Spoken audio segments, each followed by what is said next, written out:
Hello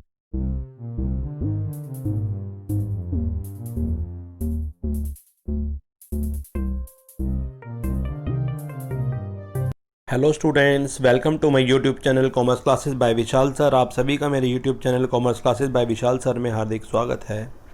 बच्चों, आज हम chapter 4 class 12 business study subject जो प्लानिंग है वो पढ़ेंगे। ठीक है, मैंने एक प्रोसेस बताई है आपको, अगर याद हो, POSDC। मैं आपको बताता हूँ। P से प्लानिंग, ये जो हम पढ़ रहे हैं। O से ऑर्गेनाइजिंग, S से स्टाफिंग, D से डायरेक्टिंग, C से कंट्रोलिंग। तो ये अच्छे से पूरा जो शॉर्टकट फॉर्म है आप याद कर लेना। तो आज हम प्लानिंग के बारे में पढ़ेंगे। आज हम प्लानिंग की, मैंने एक पहली यूनिट बना चुका हूँ उस पर, उसकी वीडियो आप ज़रूर देखेंगे अगर नहीं देखी है। वो है प्लानिंग, उसकी इंपॉर्टेंस, उसकी लिमिटेशन। अब ये दूसरी प्लानिंग प्रोसेस पे है। तो प्लानिंग प्रोसेस मोस्ट इंपॉर्टेंट है। 6 नंबर में आपकी या 5 नंबर में एक प्रोसेस जरूर आती है, चाहे प्लानिंग की, चाहे कंट्रोलिंग, चाहे सिलेक्शन की। 3 प्रोसेस आपकी बहुत ज़्यादा इंपॉर्टेंट हैं। तो आइए हम समय ख़राब ना करते हुए पढ़ाई की ओर चलते हैं। ये है प्लानिंग की प्रोसेस, मोस्ट इम्पॉर्टेंट है ये प्लानिंग की प्रोसेस। आप इसको बहुत अच्छे से याद कर लें। टोटल 10 मार्क्स की प्रोसेस आती हैं आपकी। टोटल 10 मार्क्स प्रोसेस, 10 नंबर की प्रोसेस आती हैं आपकी। कोई भी 2 प्रोसेसेस आएंगी आपके पेपर में, एनी टू प्रोसेस। तो आप इन्हें अच्छे से याद कर लें। 10 प्रोसेस टोटल हैं, 2 प्रोसेस ज़रूर आनी है, चाहे तो 6 में आएगी या 5 मार्क्स में आएंगी या किसी भी तरह आ सकती हैं। तो आप इसको बहुत अच्छे से देखें, बहुत इंपॉर्टेंट है, इसलिए मैंने प्रोसेस पे सेपरेट वीडियो बनाई है। आप इसको बहुत अच्छे से ध्यान से देखें।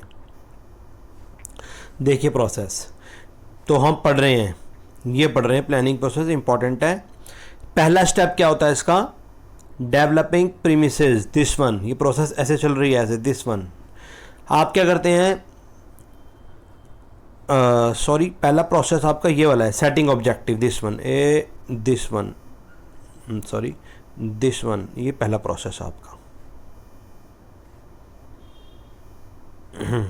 ठीक है, this one, setting objective, this one is a first process. ये फर्स्ट प्रोसेस आपका, ठीक,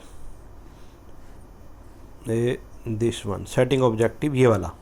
तो हमेशा पहले क्या करते हैं हम प्लानिंग प्रोसेस में, कुछ ऑब्जेक्टिव सेट करते हैं कि आपको प्लानिंग रिगार्डिंग किस चीज़ से रिगार्डिंग प्लानिंग करनी है, उसके उद्देश्य निर्धारित किए जाते हैं। उसके बाद आप क्या करते हैं, सेकंड नंबर पे इस प्रोसेस पे आते हैं हम। इसमें हम क्या करते हैं, डेवलपिंग प्रीमिसेस। डेवलपिंग प्रीमाइसिस का मतलब होता है कि जो ऑब्जेक्टिव आपको अचीव करने हैं उससे संबंधित आप बेस बना रहे हैं। जो सोर्सेज हैं वो इकट्ठे कर रहे हैं, क्या क्या सोर्सेज चाहिए कि उनकी हेल्प से हम जो अपने ऑब्जेक्टिव अचीव कर सकते हैं उसके बारे में पढ़ रहे हैं। ठीक है, फिर नंबर 3 पे आते हैं, दिस वन। इसमें हम कहते हैं identifying alternative course of action. हम कोई भी काम अगर कर रहे हैं, फॉर एग्जांपल मान लो उसको काम करने के 5-6 तरीके हैं, तो हर तरीके को, अल्टरनेटिव कोर्स ऑफ एक्शन को हम आइडेंटिफाई कर रहे हैं, पहचान रहे हैं कौन कौन से हो सकते हैं। ठीक है, फिर नंबर 4 पे है आपका दिस वन। नंबर 4 में हम इवेल्युएटिंग अल्टरनेटिव कोर्सेज। इसका मतलब होता है बहुत सारे जो ऑप्शन है, अभी मैं एक एग्जांपल दूंगा आपको, सारी बात क्लियर हो जाएगी। मान लो बहुत सारे ऑप्शन है आपके पास, उसमें आप हर ऑप्शन के प्लस माइनस पॉइंट इवेल्युएट कर रहे हैं या उसका एनालाइज करके देख रहे हैं कि कौन सा तरीका, कौन सा ऑप्शन, कौन सा अल्टरनेट बेहतर है जिसे मुझे सेलेक्ट करना चाहिए।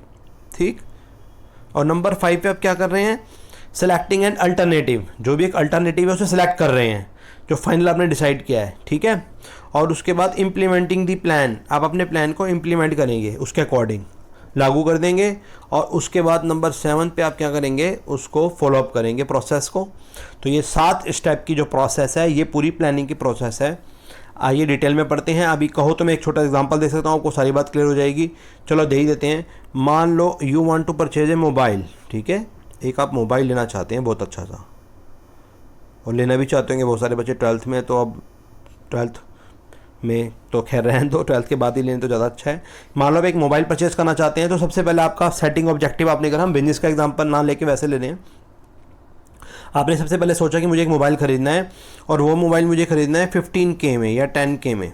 15K का मतलब हो गया 10 से 15 हज़ार, या 10 to 15K कह दो, 10K to 15K, 10 से 15 हज़ार में आपको मोबाइल लेना है। तो आप सबसे पहले डिसाइड कर लिया, आपने ऑब्जेक्टिव सेट कर लिया कि मुझे मोबाइल लेना है।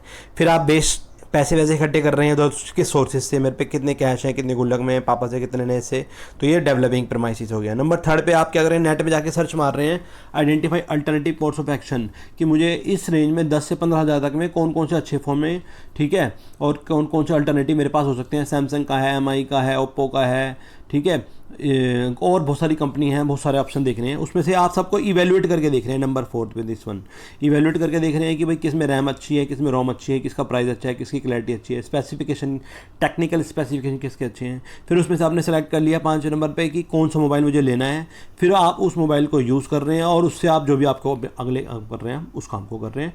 तो ये एक बहुत बेहतरीन एग्जाम्पल हो सकता है प्लानिंग का। अब आइए इस प्रोसेस को डिटेल में पढ़ते हैं। This is the planning process, ठीक है, बहुत इंपॉर्टेंट है, मोस्ट इंपॉर्टेंट है, आप इसको बहुत अच्छे से याद करें। बार बार कह रहा हूँ मैं, बहुत इंपॉर्टेंट है प्रोसेस। और इस प्रोसेस में भी जो हेडिंग है आपको, ठीक है, वो बहुत अच्छे लर्न करने हैं और इसकी सीक्वेंस का ध्यान रखना है। सीक्वेंस समझते हैं? सीक्वेंस का मतलब है जो जिस नंबर पे आ रहा है वो नंबर ही होएगा, क्योंकि ये प्रोसेस है। ऐसा नहीं हो सकता कि पहले आप ऑब्जेक्टिव सेट कर रहे हो और एंड में जाके सीधा जो था फॉलो अप कर दिया। नहीं, इसकी जो प्रोसेस है, जो स्टेप है, वो बहुत ज़रूर ध्यान से फॉलो करने हैं। तो आइए चलते हैं। Number 1, setting objectives. सबसे पहले हम ऑब्जेक्टिव सेट करते हैं प्लानिंग में।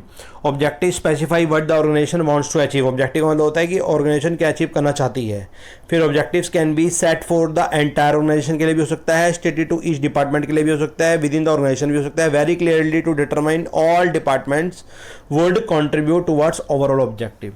तो कह रहा है हमें सब बातें ऑब्जेक्टिव डिसाइड करने में ध्यान रखनी पड़ेंगी कि खाली डिपार्टमेंट के लिए है, खाली ऑर्गेनाइजेशन के अंदर है, बाहर है, सब डिपार्टमेंट में है, कैसे है, तो ये सब चीज़ें देखनी पड़ेंगी आपको, ठीक है। Then those have to percolate down to all employees, all level पे है, they must understand their actions contribute achieving. For example दे रहा है, objective could be achieve sales expansion of business. तो कुछ भी हो सकता है, आपकी फर्म ने पहले से डिसाइड कर लिया कि इस साल हमें मान लो पिछले साल 10 करोड़ तक सेल करी थी, इस बार 15 करोड़ तक सेल करनी है हमें, तो ऑब्जेक्टिव उस हिसाब से डिसाइड किया जाता है। सबसे पहले प्लानिंग प्रोसेस में सेटिंग ऑब्जेक्टिव किया जाता है। नंबर 2 पे किया जाता है डेवलपिंग प्रीमाइसेस, ठीक है, वो मैं बता रहा था, बेस तैयार करना, रिसोर्सेज अरेंज करना, ये भी कह सकते हैं आप इसको। Plans are made on the basis of some assumptions, कुछ एजम्पशंस के बेस पे प्लान बनते हैं। These assumptions which provide the basis of planning are called premises, ठीक है, ये हम प्रेमाइसेस कहते हैं इसको। प्लान्स जो बनते हैं एजम्पशंस पे बनते हैं, और एजम्पशंस जो हम जिसके बेस पे प्लानिंग करेंगे उसको कहते हैं प्रेमाइसेस, बेस, आधार। All managers involve in planning should be familiar them, ठीक है, the cost plan are expected to, तो सभी मैनेजर्स को पता होना चाहिए, इसके बारे में फेमिलियर होने चाहिए।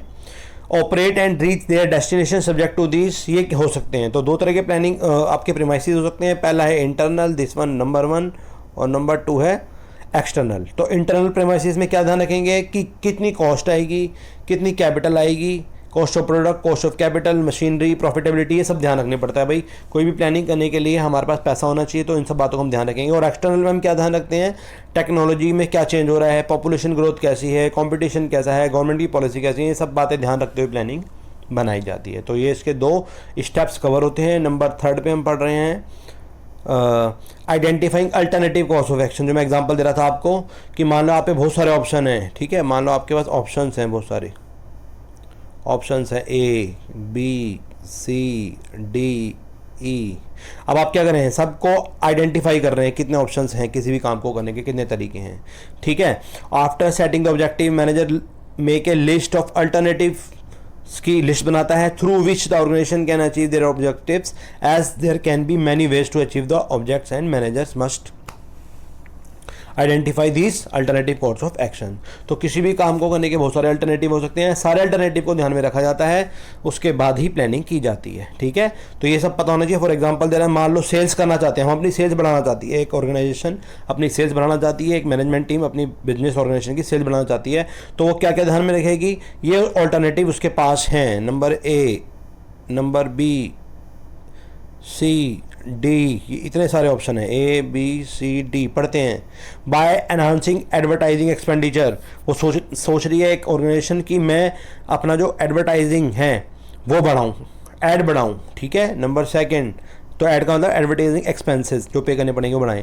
Appointing salesman for door to door sales, वो सोच रही है कि डोर टू डोर सेल्स करने के यहाँ पे सेल्समैन बढ़ाया जाए, ऑप्शन है उसके पास अल्टरनेटिव में। बाय ऑफरिंग डिस्काउंट, डिस्काउंट दिया जाए, या by adding more product lines, या बहुत सारे प्रोडक्ट दिए जाए। तो ये 4 ऑप्शन हैं, इनमें से एनी वन ऑप्शन जो बेस्ट होगा वो सिलेक्ट करना पड़ेगा, ठीक है। Any one best option select, जो भी बेस्ट ऑप्शन होगा वो तो अगली प्रोसेस में आएगा। पहले हम इवेल्युएट करेंगे इसमें से, ठीक।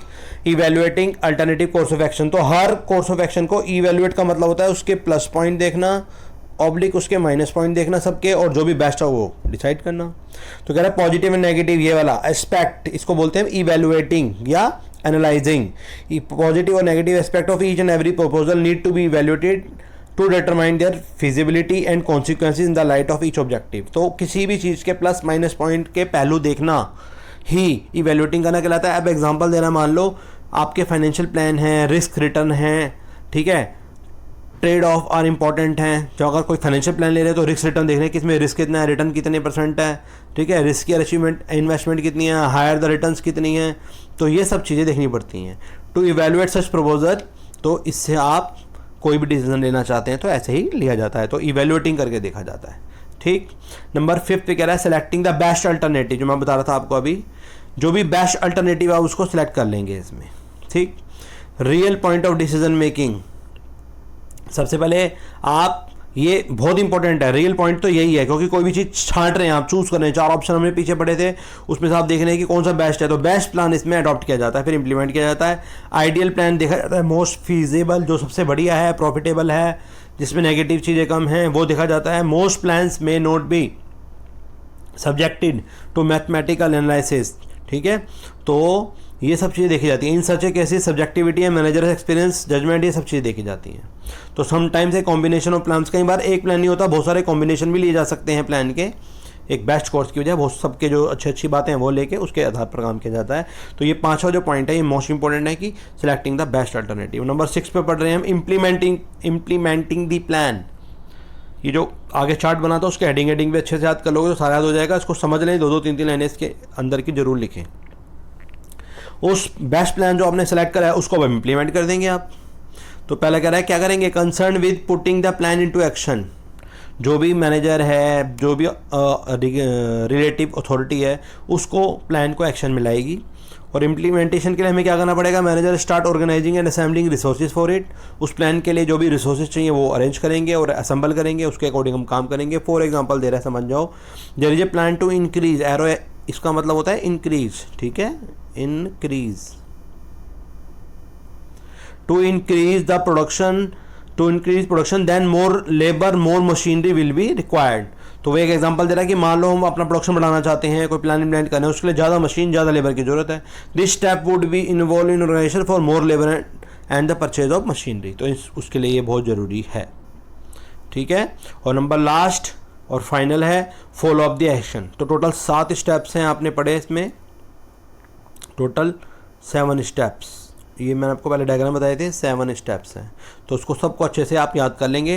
लास्ट पढ़ते हैं फॉलो अप एक्शन। इसका मतलब उस जो अभी आपने आप डिसीजन ले लिया, प्लान इम्प्लीमेंट कर दिया, तो एक्शन ले लें, उसके अकॉर्डिंग काम कर लें। This involves monitoring the plans and ensuring that activities are perform according to the schedule, ठीक है। मतलब उस प्लान को मॉनिटर करना है आपको और इंश्योर करना है कि वो एक्टिविटी जो हम हैं उसके अकॉर्डिंग वो हो रही है नहीं हो रही है, शेड्यूल के according. Whenever there are deviation from plan, अगर मान लो कभी कमी आ जाती है, डेविएशन का मतलब होता है नेगेटिव पॉइंट्स, कमियाँ, अगर कुछ कमी आ जाती हैं, डेविएशंस आ जाते हैं, immediate action has to be taken to bring implementation according to the plan और make changes to the plan. या तो उसको सही करेंगे या उसके अकॉर्डिंग हम उसमें चेंज लाएंगे, ठीक है। या उसके अकॉर्डिंग कुछ इंप्लीमेंट करना है तो वो करेंगे। तो ये जो 7 स्टेप थे बहुत इंपॉर्टेंट थे, बहुत ही इंपॉर्टेंट ये प्रोसेस थी। आई होप आपको ये अच्छी लगी होगी। अगर आपको ये अच्छी लगे तो आप मेरे चैनल को लाइक करें, अपने जैसे फ्रेंड्स में शेयर करें और उसको सब्सक्राइब करें। मैंने प्लानिंग पे टोटल 3 यूनिट बनाई हैं, तो आप उसको ज़रूर देखें। मैंने अकाउंट्स पे भी बहुत सारी वीडियो बनाई हैं, गुडविल बहुत इंपॉर्टेंट चैप्टर बनाया, आप उसको ज़रूर देखें। आपकी सारी पढ़ाई से बहुत ईजी हो जाएगी। इसी के साथ आप सभी का इस वीडियो को देखने के लिए बहुत बहुत धन्यवाद।